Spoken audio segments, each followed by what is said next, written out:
Agora a gente fala da nossa guerra aqui no Brasil, da guerra contra a criminalidade, da violência que só cresce aqui no Brasil, mas tem um número positivo que foi divulgado pelo governo federal. Dados do Ministério da Justiça e Segurança Pública mostram que, apesar dessa sensação generalizada de insegurança, o número de mortes violentas no Brasil caiu nos 10 primeiros meses de 2023. Quem vai detalhar pra gente essa estatística é o Rodrigo Viga, direto do Rio de Janeiro. Diga, Viga. E a gente por aqui fala muito sobre polícia, segurança e insegurança, né, meu caro Brown? Esses dados do Ministério da Justiça e Segurança Pública, relativos aos 10 primeiros meses desse ano, trazem uma boa notícia. Que boa notícia é essa? É que as mortes violentas caíram 2,2% nesses 10 primeiros meses de 2023, vis-à-vis, né, frente ao mesmo período do ano passado. Esse é o número percentual. Mas quando você olha para o número absoluto, aí, meu caro Brown, os números continuam enormes, superlativos, acima dos 70 mil. Para se ter uma ideia, nos primeiros 10 meses desse ano, foram registradas no país 71.078 mortes violentas nas várias cidades e estados brasileiros. Uma média de 234 óbitos violentos por dia, de janeiro a outubro desse ano de 2023. No ano passado, pouco mais do que isso, 72.715 mortes violentas foram registradas. Que mortes violentas são essas? São mortes a partir de operações policiais, intervenções policiais, feminicídio, homicídio doloso, tem também mortes de trânsito e muito mais. Agora, a gente costuma falar bastante sobre a violência aqui no Rio de Janeiro, mas os números absolutos apontam também na direção de outros dois estados importantes e relevantes do país.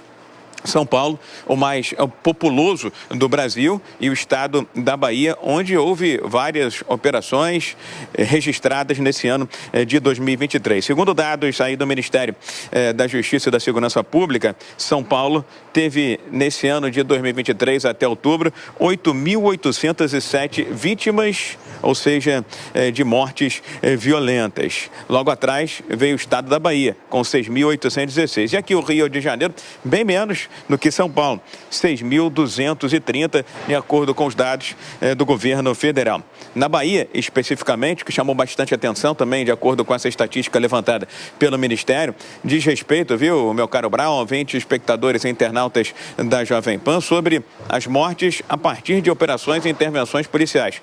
Do total compilado pelo Ministério, quase 30% aconteceram justamente no estado da Bahia. Foram 5.268 mortes a partir de intervenções policiais, 1.410 somente no estado da Bahia.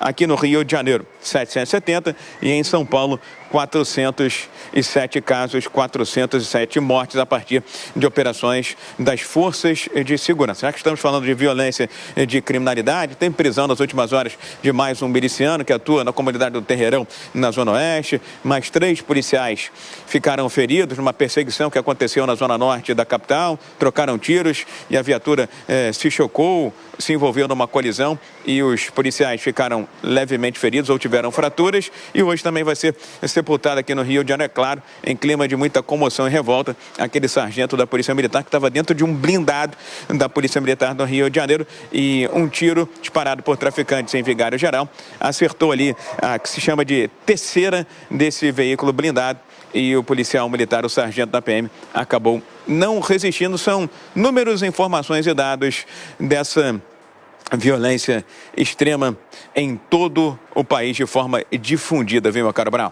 Exatamente, né? Uma sensação que vai se espraiando por todo o país. O Rio, que ainda é um emblema da violência aqui no Brasil, mas não está sozinho nessa, né? Por todo o país a situação é muito difícil nesse combate à criminalidade. Valeu. Rodrigo Viga, obrigado pelas informações. Bom trabalho por aí.